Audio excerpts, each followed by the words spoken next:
14 मई को गुरु का राशि परिवर्तन होने वाला है और गुरु का ये राशि परिवर्तन कन्या राशि के लोगों के जीवन में किस तरह के बदलाव लेकर आएगा, चलिए जानते हैं विस्तार से। जय माता दी दोस्तों, आप सभी का स्वागत है हमारे यूट्यूब चैनल अमृता एस्ट्रो में। और आज की इस वीडियो में हम बात कर रहे हैं गुरु बृहस्पति के राशि परिवर्तन के प्रभाव के बारे में। देखिए, गुरु बृहस्पति एक राशि में लगभग 12 से 13 महीने रहते हैं, उसके बाद वो राशि बदलते हैं। यानी कि ये धीमी गति से चलने वाले ग्रह हैं, जैसे शनिदेव हैं। और ये वर्ष तो ऐसा है कि इस वर्ष में सभी धीमी गति से चलने वाले ग्रहों का राशि परिवर्तन है। शनि का हो चुका है, गुरु बृहस्पति का अब है, और उसके 4 दिन बाद फिर राहु केतु का राशि परिवर्तन है। लेकिन गुरु को अगर आपने सुना हो तो अतिचारी बोला गया है अभी कि अतिचारी गुरु होने वाले हैं। अब ये अतिचारी क्या है, इसका क्या इफेक्ट होगा आपके जीवन पर, और गुरु आपके जीवन में किस तरह के बदलाव लेकर आएंगे ये भी जानेंगे, और क्या आप कर सकते हैं अपने लिए अच्छे रिजल्ट के लिए, और साथ में क्या उपाय कर सकते हैं ये भी हम जानेंगे। तो आगे बढ़ने से पहले एक छोटा सा ही निवेदन है, चैनल पर पहली बार आए हैं, अभी तक चैनल को सब्सक्राइब नहीं किया है तो सब्सक्राइब जरूर कर लें। तो अगर आप यहां पर कुंडली देखें जो कि कन्या राशि की है, वहां अगर आप देखेंगे तो आपके अभी तक 9वां भाव भाग्य भाव में गुरु बृहस्पति विराजमान थे, और अब आपके 10वां भाव जिसको हम करियर का भाव बोलते हैं मिथुन राशि में यहां बुध गोचर करने वाले हैं। अब यहां पर बैठकर गुरु की दृष्टियां कहां होंगी, तो देखिए गुरु की दृष्टियां जहां आप देखेंगे कि धन भाव पर गुरु की दृष्टि होगी, आपके सुख के भाव 4th हाउस इसको बोलते हैं, घर परिवार का सुख संपदा का, वहां गुरु की दृष्टि होगी। और आपके 6ठे भाव जिसको रोग रिपु ऋण बोला जाता है, वहां गुरु की दृष्टि होगी। एक चीज हमेशा याद रखें, गुरु जहां बैठा है और जहां दृष्टि डाल रहा है, देखिए बैठे हुए नहीं, जहां दृष्टि डाल रहा है वो चीजें पवित्र होती हैं। यानी गुरु जिन जिन चीजों को देखेगा वहां से आपको 100% रिजल्ट तो देगा ही देगा, अगर वहां कोई दुर्योग ना हो। लेकिन दुर्योग हो उसके बावजूद भी, क्योंकि गुरु का काम है आपको आशीर्वाद, आपको ब्लेसिंग्स देना। जहां वो अपने घर में कुटिया में बैठते हैं ना, वहां वो नहीं देखेंगे वो कि कहां बैठे हैं, लेकिन जो उनके पास आया है, जिस चीज को वो आशीर्वाद देना चाहते हैं, वो उस चीज को, उसकी विशेष को फुलफिल जरूर करेंगे। तो उनकी दृष्टियां बहुत शुभ मानी गई हैं। अब ये जो 3 दृष्टियां गुरु की हैं, ये आपके जीवन में बड़े बदलाव का कारण बनेंगी, भाग्य को परिवर्तन करने का कारण बनेंगी। कुछ चीजें आपको भी करनी होंगी।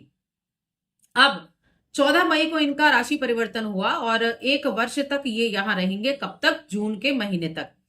अब अतिचारी की पहले थोड़ी सी हम बात कर लेते हैं। देखिए अतिचारी क्या है, गुरु जैसे 1 वर्ष में राशि बदलता है, 12 से 13 महीने का टाइम पीरियड होता है। अब ये क्या करेंगे कि 14 मई को जैसे गुरु आएंगे, लेकिन 18 अक्टूबर को ये एक बार फिर से राशि बदल लेंगे और कर्क राशि में चले जाएंगे, आपके 11वें घर में। यानी कि जिस राशि के गोचर, यानी जिस परिवर्तन को इन्हें 1 साल के बाद करना था, ये इतनी तेज गति से चलेंगे कि ये कर्क राशि में चले जाएंगे 18 अक्टूबर को। तो ये जो तेज गति हुई ना इनकी, इसी को अतिचारी गुरु बोला गया, और आगे आने वाले कुछ वर्षों तक ये सब रहने वाला है। लेकिन यहाँ ये कुछ वक्त तक रहेंगे, यहां से ये 5 दिसंबर तक यहां रहेंगे। 5 दिसंबर को वापस फिर से आपके 10वें घर में आ जाएंगे, और फिर जून के महीने तक यही रहने वाले हैं। तो अब इनका प्रभाव हम जान लेते हैं किस तरह से रहेगा। तो देखिए कन्या राशि की मैं बात कर रही हूं। सबसे जो पहली चीज होगी, गुरु का है आपके 7वें भाव के स्वामी है, गुरु आपके 4th हाउस के स्वामी भी हैं। तो एक तरह से तो गुरु अपने घर को देखेंगे, तो सुख सुविधाओं में वृद्धि का जबरदस्त योग आपके जीवन में बनने वाला है। आपके जीवन में पैतृक संपत्ति का भाव बहुत मजबूत होगा, पैतृक संपत्ति का बहुत अच्छा आपको रिजल्ट मिलने वाला है। आपके सुख में वृद्धि होगी। अब देखिए सुख क्या है, सुख की परिभाषा हर एक व्यक्ति के लिए अलग है, लेकिन हम यहाँ सुख की बात कर रहे हैं। तो जब सुख की बात करते हैं तो 4था भाव जो है वो सुख का भाव है, जिसको गुरु बृहस्पति देख रहे हैं, और गुरु की राशि भी है। तो यहां आपको हर एक सुख की प्राप्ति होगी। आपके माता पिता के द्वारा आपको लाड दुलार मिलेगा, घर वाहन इन सब के सुख की प्राप्ति होगी। चल अचल संपत्ति प्राप्ति का योग आपके जीवन में बनने वाला है, यानी कि चल अचल संपत्ति में वृद्धि होगी। अगर आप रियल एस्टेट से जुड़े हुए हैं तो मैं कहूंगी ये टाइम पीरियड आपके लिए बहुत उपयुक्त होने वाला है, क्योंकि रियल एस्टेट से आपको अच्छे रिजल्ट प्राप्त होने वाले हैं। आपके काम में वृद्धि, आपके व्यापार में वृद्धि, बहुत अच्छे धन लाभ के योग आपके जीवन में इस गुरु के गोचर के बाद बन रहे हैं।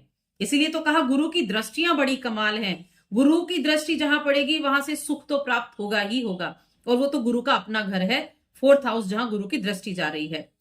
जॉब कर रहे हैं आप और जॉब में किसी भी तरह के किसी के साथ कुछ मतभेद चल रहे थे, कोई प्रॉब्लम चल रही थी, बॉस के साथ नहीं बन पा रही थी, आपके सहयोगी उनके साथ नहीं बन पा रही थी, मन नहीं लग रहा था काम में, तो ये चीजें भी आपके लिए उन मतभेदों को समाप्त करने का काम करेगी। ये चीजें भी बैलेंस होती हुई दिखाई देंगी। अब ये जो टाइम पीरियड है, देखिए चौथे घर पर आपके रिजल्ट अच्छे दिला दिए। छठा घर क्या है? रोग रिपूर्ण का है, जहां पर राहु भी होंगे और गुरु की दृष्टि वहां जाएगी, तो रोगों से लड़ने की हिम्मत आपको मिलेगी। देखिए दूसरा भाव पर जो दृष्टि है, धन की प्राप्ति का योग बना रहा है, धन आपको प्राप्त होगा, लेकिन आपके लिए कुछ सावधानियां भी हैं कि कुछ सावधानियां भी आपको रखनी होंगी। छोटी छोटी चीजें हैं जिन पर आपने कंट्रोल किया तो निश्चित रूप से यकीन मानिए आपको रिजल्ट मिलेंगे ही मिलेंगे। जो मैं उपाय बताऊंगी वो भी आपको करने हैं। ध्यान क्या रखना है? ध्यान आपको ये रखना है, दूसरा भाव जो होता है वो वाणी का भाव होता है। धन का भाव भी है, संस्कारों का भाव भी है, वाणी का भी है और कुटुंब का भी है। सबसे पहली चीज ये रखनी होगी, अपनी वाणी पर थोड़ा सा ध्यान रखना है, क्योंकि देखिए बुध की राशि है, जो हम संचार कहते हैं ना जिसको, वो बुध देते हैं हमें।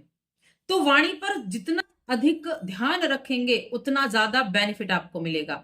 एक व्यक्ति को आदत होती है सत्य बोलने की, अब वो सत्य किसी को कितना अच्छा बुरा लग रहा है ये वो नहीं सोचेगा। तो वाणी पर ध्यान क्या रखना है? कड़वे बोल नहीं बोलने हैं। कई बार होता है कड़वे बोल बोलना नहीं चाहते हो लेकिन फिर भी हो गया। क्यों हो गया? क्योंकि आपको सत्य बोलने की आदत है। तो ऐसे सत्य भी ना बोलें जिससे लोग आपके शत्रु बन जाएं। इस चीज को बहुत अच्छे से ध्यान रखें। मैं ये नहीं कह रही हूं कि आप हमेशा झूठ बोले, लेकिन कई बार होता है ना कि ऐसी जगह उस सत्य को ना बोलें जहां लोग आपसे दुश्मन बन जाए। थोड़ा सा वाणी पर कंट्रोल, कड़वे शब्दों का प्रयोग बिल्कुल नहीं करना है। फिर देखिए आपके काम कैसे बनते हैं।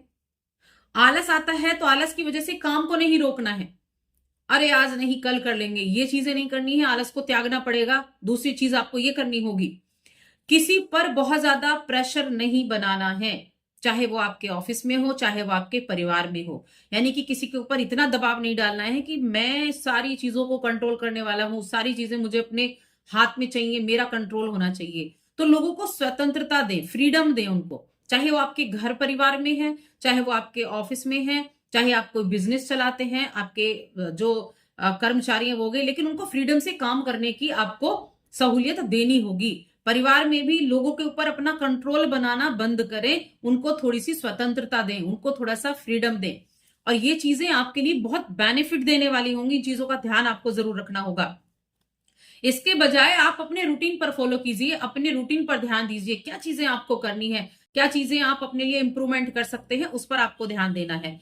और साथ में आप इस समय जो आपका फोकस रहेगा ना, वो अपने बच्चों पर फोकस आप करें, उनके साथ एक फ्रेंड की तरह व्यवहार करें, उनके साथ आपके रिलेशंस बहुत मजबूत हो सकते हैं, बहुत अच्छे रिलेशंस हो सकते हैं, आपकी बात वो मानेंगे, लेकिन एक अच्छे वे में आपको उनसे बात करनी है अगर आपके रिश्ते उतने अच्छे नहीं हैं। तो ये चीजें आपको थोड़ी सी ध्यान रखनी है। अब उपाय की बात करेंगे, क्या उपाय आप कर सकते हैं। सबसे पहली चीज है कि सूर्य को अर्घ देना। सूर्य को एक लोटा ले, सूर्य को जल दे, ये प्रतिदिन करें। ये सबके लिए देखिए कंपलसरी एक तरह से होता है कि जब आप सूर्य को मजबूत करते हैं तो आपकी कुंडली मजबूत होती है, क्योंकि हर एक कुंडली के लिए पहला भाव जो है, जिसको हम लग्न बोलते हैं, अगर हम लग्न के हिसाब से कहें तो उसका कारक सूर्य देव को माना जाता है और वो नवग्रहों के राजा भी हैं। तो प्रतिदिन सूर्य को अर्घ देना ये आपके लिए एक बहुत अच्छा एक बहुत अच्छा उपाय है, या बहुत अच्छा आपका एक रूटीन भी है। हमने कहा ना रूटीन को फॉलो करें। सूर्य को अर्घ देना है, गणपति अथर्व शीर्ष का पाठ करना शुरू कीजिए डेली। जब मौका मिले तब मंदिर जाइए, डेली जा सकते हैं, जब मौका मिले जब मंदिर जरूर जाइए। बस इतने से उपाय आप कर लीजिए, ये गुरु का गोचर आपके लिए काफी परिवर्तन लेकर आएगा। तो बस आज की इस वीडियो में इतना ही। वीडियो कैसी लगी हमें कमेंट करके जरूर बताएं। चैनल पर पहली बार आए तो सब्सक्राइब करके जाएं। जय माता दी।